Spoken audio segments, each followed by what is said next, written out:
Candy Heaven. In a small, one-room flat in Whitechapel dwelt a poor factory worker with his wife and his 2 children. The boy was called Johannes, and the girl Marguerite. He had little to bite and to break, and once, when great scarcity fell on the land, he could no longer work enough for him to procure daily bread. Now, when he thought over this by night in his bed and tossed about in his anxiety, he groaned and said to his wife, "What is to become of us? How are we to feed our poor children when we no longer have anything even for ourselves?" "I tell you what, husband," answered the woman. "Early tomorrow morning we will take the children to Epping Forest, where it is the thickest. There we will light a fire for them and give each of them 1 piece of bread more, and then we will go to gather wood for our fire and leave them alone. They will not find the way home again, and we shall be rid of them." "No, wife," said the man, "I will not do that. How can I bear to leave my children alone in the forest? The wild animals would soon come and tear them to pieces." "Oh, thou fool," she said. "Then we must all 4 die of hunger. Thou mayst as well lay the planks of our coffins." And she left him no peace until he consented. "But I feel very sorry for the poor children all the same," said the man. The 2 children had also not been able to sleep for hunger, and had heard what their stepmother had said to their father. Marguerite wept bitter tears and said to Johann, "Now all is over with us." "Be quiet, Marguerite," said Johann. "Do not distress thyself. I will soon find a way to help us." And when the old folks had gone to sleep, he got up, put on his little coat, went quietly down the well-worn stairs, opened the door below, and crept outside. The moon shone brightly between the crowded buildings, and the white pebbles that lay in front of the house glittered like real silver pennies. Johann stooped and put as many of them in the little pocket of his coat as he possibly could. Then he went back and said to Marguerite, "Be comforted, dear little sister, and sleep in peace. God will not forsake us." And he lay down again in his bed. When day dawned, but before the sun had risen, the woman came and awoke the 2 children, saying, "Get up, you sluggards. We must go to Epping Forest to fetch wood." And she gave each a little piece of bread and said, "There is something for your dinner, but do not eat it up before then, for you will get nothing else." Marguerite took the bread under her apron, as Johann had the stones in his pocket. Then they all set out together on the way to the forest. When they had walked a short time, Johann stood still and studied the buildings along their route, and did so again and again. And his father said, "Johann, what art thou looking at there and staying behind for? Mind what thou art about, and do not forget how to use thy legs." "Ah, father," said Johann, "I am looking at my little white cat, which is sitting in the window and wants to say goodbye to me." The wife said, "Fool, that is not thy little cat. That is the morning sun reflected in the windows." Johann, however, had not been looking back at the cat, but had been constantly throwing one of the little white pebble stones out of his pocket on the ground. When they had reached the middle of the forest, the father said, "Now, children, pile up some wood, and I will light a fire that you may not be cold." Johann and Marguerite gathered brushwood together as high as a little hill. The brushwood was lighted, and when the flames were burning very high, the woman said, "Now, children, lay yourselves down by the fire and rest. We will go into the forest and cut some wood. When we have done, we will come back and fetch you away." Johann and Marguerite sat by the fire, and when noon came, each ate a little piece of bread, and as they heard the strokes of the wood axe, they believed that their father was near. It was not, however, the axe. It was a branch which he had fastened to a withered tree, which the wind was blowing backwards and forwards. And as they had been sitting such a long time, their eyes shut with fatigue, and they fell fast asleep. When at last they awoke, it was already dark night. Marguerite began to cry and said, "How are we to get out of the forest now?" But Johann comforted her and said, "Just wait a little until the moon has risen, and then we will soon find the way." And when the full moon had risen, Johann took his little sister by the hand and followed the pebbles, which shone like newly coined silver pieces, and showed them the way. They walked the whole night long, and by break of day came once more to their father's house. They knocked at the door, and when the woman opened it and saw that it was Johann and Marguerite, she said, "You naughty children, why have you slept so long in the forest? We thought you were never coming back at all." The father, however, rejoiced, for it had cut him to the heart to leave them behind alone. Not long afterwards, there was once more great scarcity in all parts, and the children heard their stepmother saying at night to their father, "Everything is eaten again. We have 1/2 loaf left, and after that there is an end. The children must go. We will take them farther into the wood so that they will not find their way out again. There is no other means of saving ourselves." And the man's heart was heavy, and he thought, "It would be better for thee to share the last mouthful with thy children." The woman, however, would listen to nothing that he had to say, but scolded and reproached him. He who says A must say B likewise, and as he had yielded the first time, he had to do so a second time. The children were, however, still awake, and had heard the conversation. And when the old folks were asleep, Johann again got up and wanted to go out and pick up pebbles as he had done before, but the woman had locked the door, and Johann could not get out. Nevertheless, he comforted his little sister and said, "Do not cry, Marguerite. Go to sleep quietly. The good God will help us." Early in the morning came the woman and took the children out of their beds. Their bit of bread was given them, but it was still smaller than the time before. On the way into the forest, Johann crumbled his in his pocket and often stood still and threw a morsel on the ground. "Johann, why dost thou stop and look round?" said the father. "Go on." "I am looking back at my little pigeon, which is sitting on the roof and wants to say goodbye to me," answered Johann. "Simpleton," said the woman, "that is not thy little pigeon. That is the morning sun that is shining on the chimney." Johann, however, little by little, threw all the crumbs on the path. The woman led the children still deeper into the forest, where they had never in their lives been before. Then a great fire was again made, and the mother said, "Just sit there, you children, and when you are tired, you may sleep a little. We are going into the forest to cut wood, and in the evening, when we are done, we will come and fetch you away." When it was noon, Marguerite shared her piece of bread with Johann, who had scattered his by the way. Then they fell asleep, and evening came and went, but no one came to the poor children. They did not wake until it was dark night, and Johann comforted his little sister and said, "Just wait, Marguerite, until the moon rises, and then we shall see the crumbs of bread which I have strewn about. They will show us our way home again." When the moon came, they set out, but they found no crumbs, for the many thousands of birds which fly about in the woods and fields had picked them all up. Johann said to Marguerite, "We shall soon find the way." But they could not find it. They walked the whole night, and all the next day too, from morning till evening, before they found their way out of the forest. But at night, all the city streets looked the same, and they could not find the road home. By now, they were very hungry, for they had nothing to eat but 2 or 3 berries which they had gathered in their journey out of the forest. And as they were so weary that their legs would carry them no longer, they found a large wooden crate in an alleyway, and crawled in it and fell asleep. It was now 3 mornings since they had left their father's house.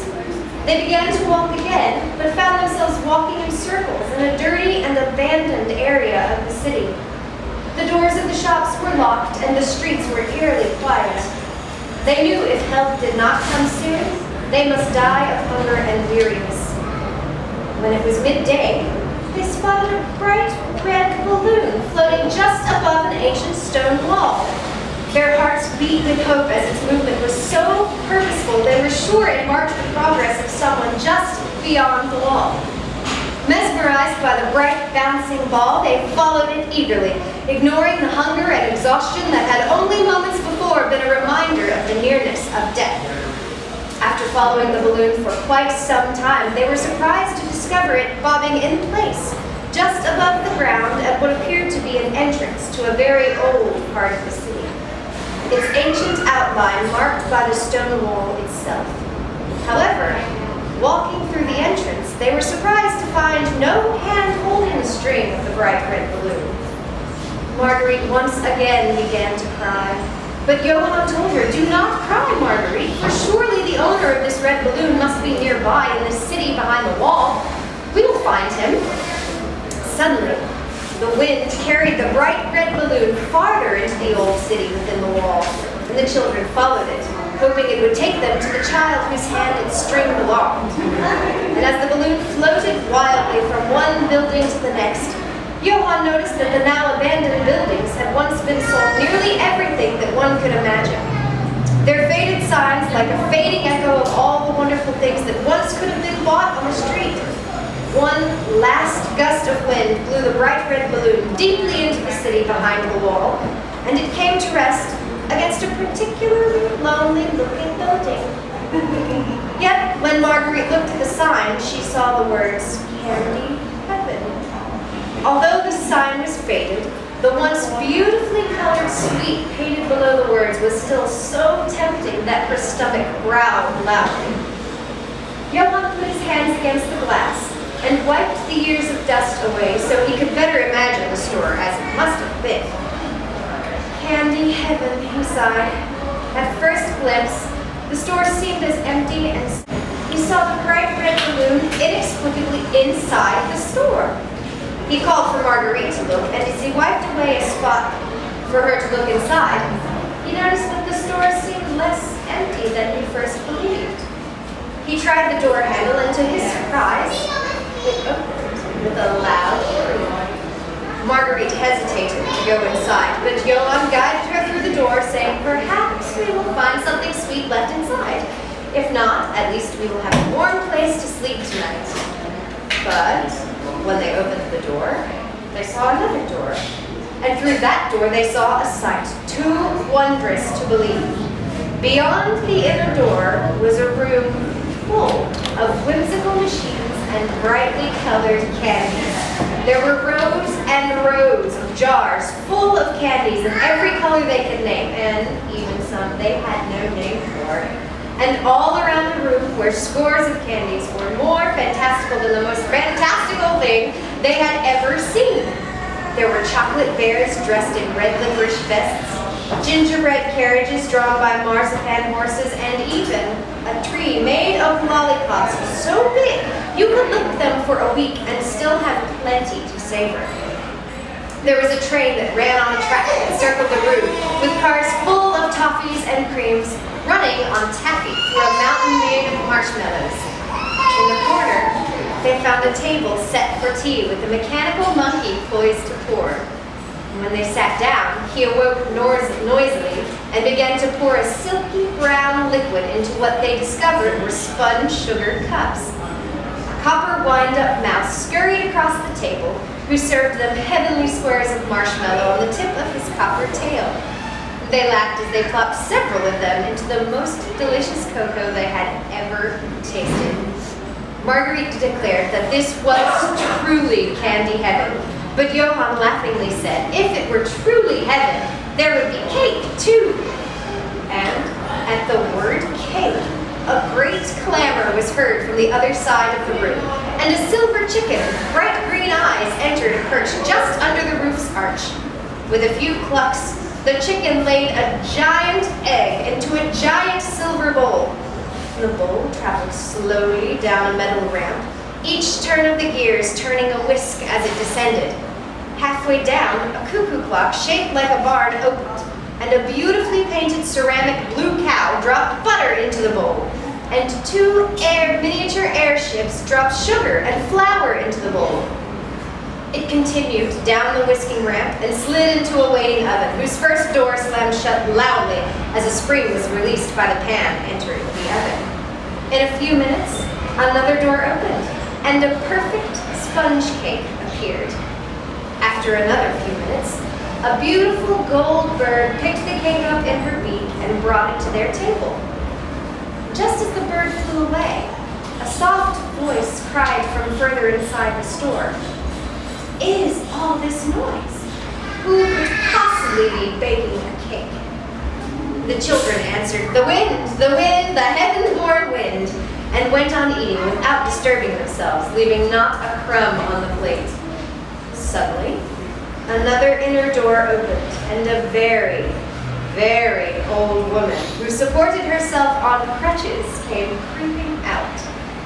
Johann and Margaret were so terribly frightened that they dropped their spun sugar teacups and spilled what remained of their cocoa.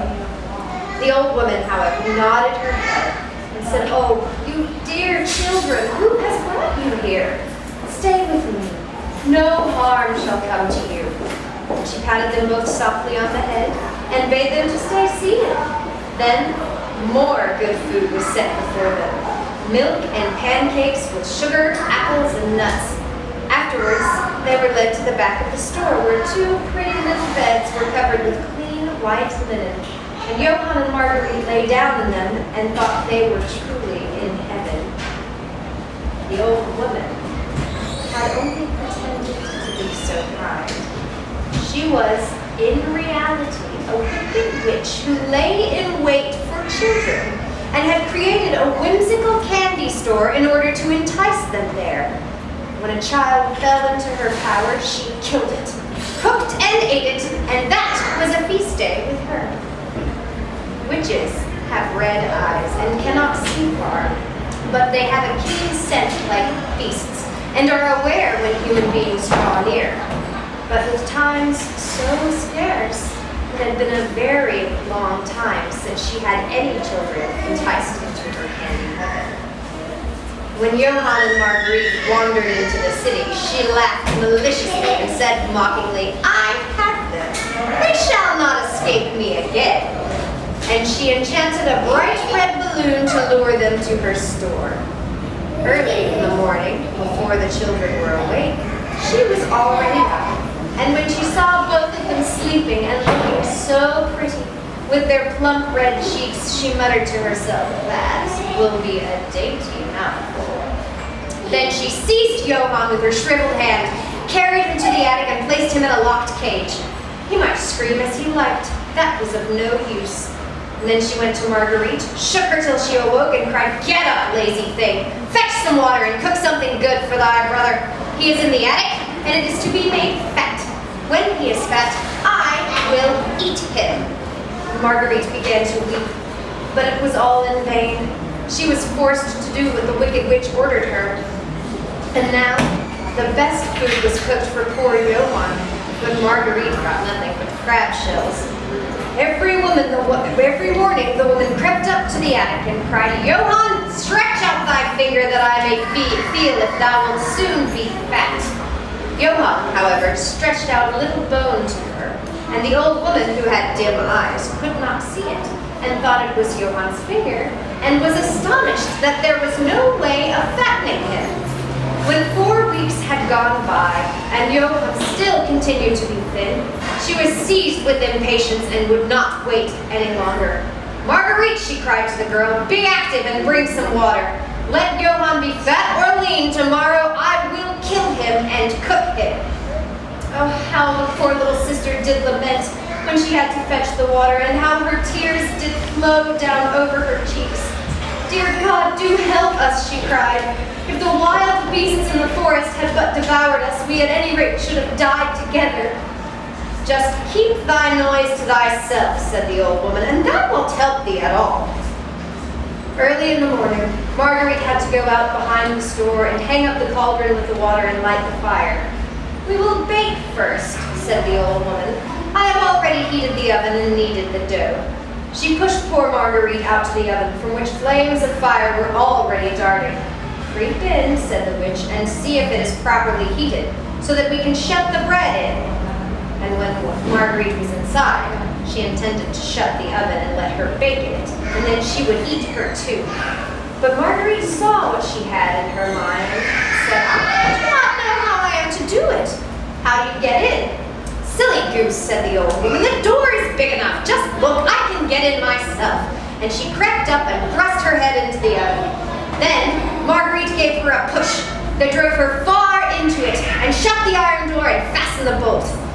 Oh, then she began to howl quite horribly, but Marguerite ran away, and the godless witch was miserably burnt to death. Marguerite, however, ran like lightning up the stairs to Johann, unlocked his cage, and cried, "Johann, we are saved! The old witch is dead!" Then Johann sprang out like a bird from its cage when the door opened for it. How they did rejoice and embrace each other and dance about and kiss each other, and as they had no longer any need to fear her, they went into the witch's house, and in every corner there stood chests full of pearls and jewels.